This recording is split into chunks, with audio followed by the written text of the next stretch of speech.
And I'll say, no, it isn't. We have to keep winning. We have to win more. We're going to win more. We're going to win so much. আচ্ছা বলুন তো, একজন president যদি বলেন তার কোনো আন্তর্জাতিক আইনের প্রয়োজন নেই, তখন কি হয়?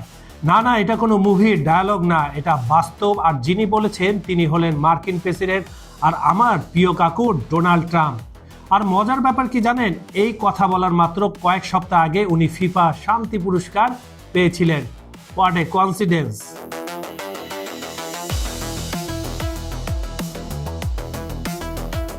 হ্যাঁ, শুনতে অদ্ভুত লাগছে তাই না?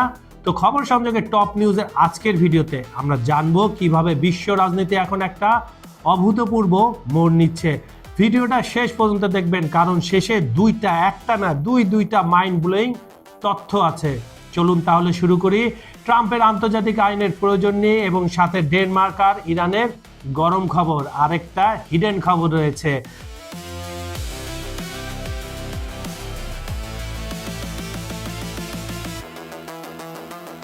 ভেনেজুয়েলা হামলার সঙ্গে শান্তি পুরস্কারের কি সম্পর্ক, কিভাবে জড়িত, খুব জানতে ইচ্ছা করছে আমার আর আপনাদের। চলুন তাহলে শুনে আসি।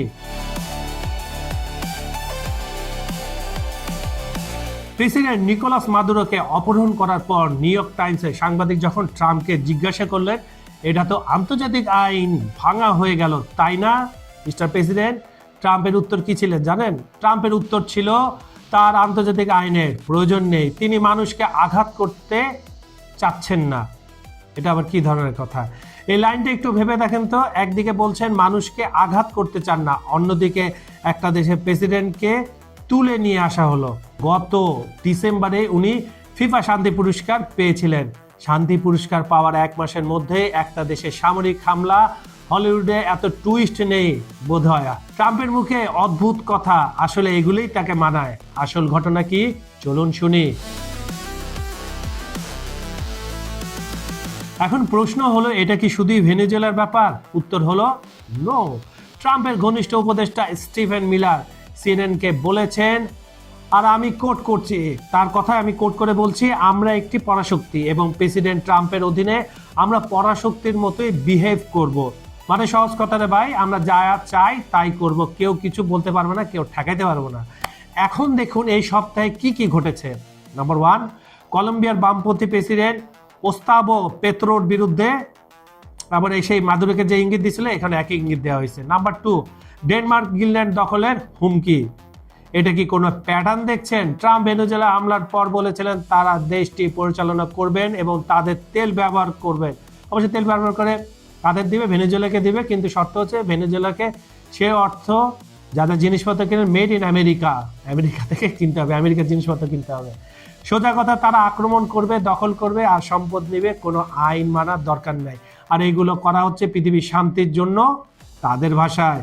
এবং সবচেয়ে ভয়ঙ্কর ব্যাপার হলো ভেনেজুয়েলার নতুন অন্তর্বর্তী প্রেসিডেন্ট ডেলসি রদ্রিগেজকে উনি সরাসরি হুমকি দিয়েছেন। কি বলেছেন? তিনি যদি সঠিক কাজ না করেন মাদুরের চেয়েও বড় মূল্য তাকে দিতে হবে। মাদুরকে তুলে আনছে, একে কি করবে গড নোস। মানে হলো আমরা তোমার দেশ দখল করেছি, এখন আমাদের কথা শুনবে, না হলে ... ট্রাম্প কি পুতিনকে নিয়ে কিছু একটা করতে চাইছেন? কি ইন্টারেস্টিং, শুনে আসা যাক। শোনার আগে বলছে, আমি যে শুরুতে বলছিলাম 2টা মাইন্ড ব্লোয়িং তথ্য রয়েছে, তার মধ্যে এটা হচ্ছে প্রথম। মার্কিন প্রেসিডেন্ট ডোনাল্ড ট্রাম্পের সাম্প্রতিক কূটনৈতিক ও সামরিক পদক্ষেপ ঘিরে প্রশ্ন উঠেছে। পরবর্তী টার্গেট কি রুশ প্রেসিডেন্ট ভ্লাদিমির পুতিন? কিন্তু আমরা তো জানি পুতিন আর ট্রাম্প মামু আর কাকু, খুব ভালো সম্পর্ক। তাদের দেশের মানুষজন বলে যে দুইজনে খালি ডিল খেলা করে, একজন ইউক্রেনের ডিল করতেছে, একজন ল্যাটিন আমেরিকা ডিল করতেছে, তাহলে এখানে হইলোটা কি হইলো জানা তো দরকার নাকি? ভেনেজুয়েলা ও ইরান ইস্যুতে সরাসরি শক্তি প্রয়োগের পর এবার রাশিয়ার তেলবাহী জাহাজ জব্দ, এটা জানি গত 2 দিন ধরে খেলা হইতেছে আন্টার্কটিকায়। এবং নতুন নিষেধাজ্ঞার হুমকি, ওয়াশিংটন মস্কো উত্তেজনা বাড়িয়ে দিচ্ছে। ট্রাম্প প্রশাসন তাদের ভাষ্যে আইনের চেয়ে জাতীয় স্বার্থ প্রাধান্য পাচ্ছে, যা আন্তর্জাতিক পরিসরে উদ্বেগ তৈরি করছে। বিশ্লেষকরা কি বলছেন? ইউক্রেন যুদ্ধ, রুশ জ্বালানি রপ্তানি ও নিষেধাজ্ঞা এড়িয়ে চলার অভিযোগকে কেন্দ্র করে পুতিনের উপর চাপ আরও বাড়তে পারে। তার মানে নিশানা ঠিক জায়গায় ট্রাম্প কাকু লাগাইছে।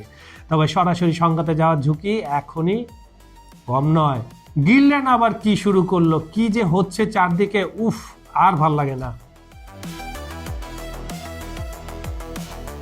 এখন আসি গ্রিনল্যান্ড প্রসঙ্গে। ট্রাম্প বলেছেন গ্রিনল্যান্ড তিনি কিনতে চান, তিনি দ্বিতীয় দফা ক্ষমতা আসার পর এটা বলেই যাচ্ছেন, প্রয়োজনে সামরিক শক্তি ব্যবহার করবেন, এটা নতুন খবর। এখন মজার ব্যাপার হলো গ্রিনল্যান্ড কিন্তু ডেনমার্কের অধীনে, তাদের স্বায়ত্তশাসনের অধীনে, আর ডেনমার্ক হলো ন্যাটো সদস্য। কত যে প্যাচ, মানে যুক্তরাষ্ট্রের সো কল বন্ধু দেশ। তো ডেনমার্ক কি বললো জানেন? তাদের প্রতিরক্ষা মন্ত্রণালয় জানিয়েছে আগে গুলি চালাবে পরে প্রশ্ন করবে। ডেনিশ সেনাবাহিনী সেই 1952 সাল থেকে চলে আসা নিয়ম এটা, তাদের এই নিয়মটা, যদি কেউ গ্রিনল্যান্ডে আক্রমণ করে তাহলে আগে গুলি চালাও, হামলা চালাও, তারপরে জিজ্ঞাসা করো ভাই তুমি কেন আইসো এখানে ঘুরতে আইসো নাম করে আক্রমণ করতে আসছো।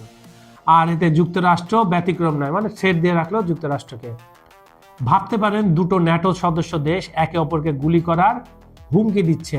হোয়াইট হাউসের প্রেস সেক্রেটারি বলেছেন গ্রিনল্যান্ড অধিগ্রহণ যুক্তরাষ্ট্রের জাতীয় নিরাপত্তার অগ্রাধিকার, আমেরিকার জন্য যে জাতীয় নিরাপত্তার কিছু ব্যাপার স্যাপার আছে, গ্রিনল্যান্ড হচ্ছে তাদের প্রথম সারি। তবে আসার কথা হলো, পররাষ্ট্রমন্ত্রী মার্কো রুবিও বলেছেন ট্রাম্প আসলে কিনতে চান, যুদ্ধ করতে চান না।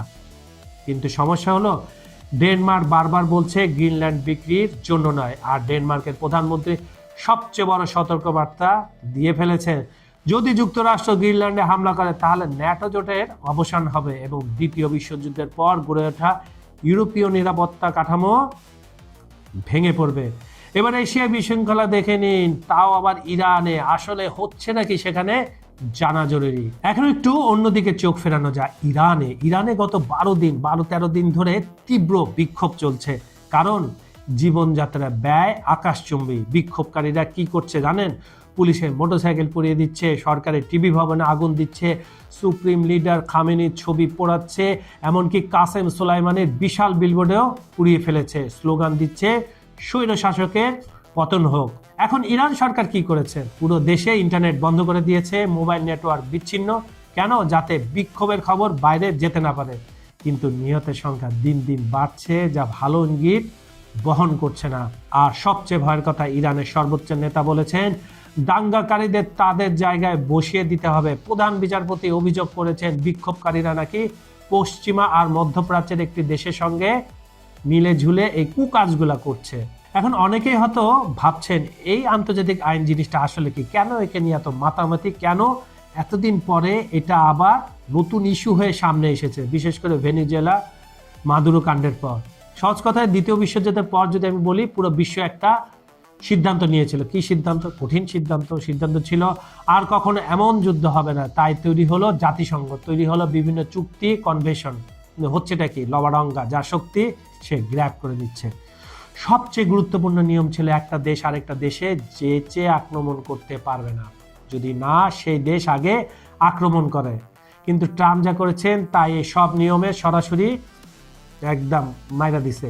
জাতিসংঘের বিশেষ র্যাপোর্টিয়ার মার্গারেট স্যাটারওয়েথ বলেছেন আন্তর্জাতিক আইন প্রত্যাখ্যান করা অত্যন্ত বিপজ্জনক এবং বৈশ্বিক স্থিতিশীলতার জন্য হুমকি। কেন বিপজ্জনক? ভাবুন তো, যদি যুক্তরাষ্ট্র বলে আমরা পরাশক্তি, আমরা যা ইচ্ছা তাই করব, তাহলে চীন, রাশিয়া, ভারত সবাই একই যুক্তি দেবে, তখন কি হবে?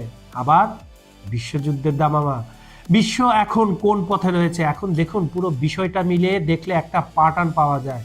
কি প্যাটার্ন? আমি বলছি, শুনুন। নাম্বার 1, ট্রাম্প মনে করেন আমেরিকা যা চায় তাই করতে পারে। নাম্বার 2, আন্তর্জাতিক আইন একেবারে দরকার নেই। নাম্বার 3, জাতিসংঘ পাত্তা নেই। নাম্বার 4, বন্ধু দেশ হুমকি দেওয়া যায়। নাম্বার 5, প্রতিপক্ষ দেশ আক্রমণ করো, দখল করে নাও, কোনো কথা হবে না। এখন প্রশ্ন হলো ইউরোপ কি করবে?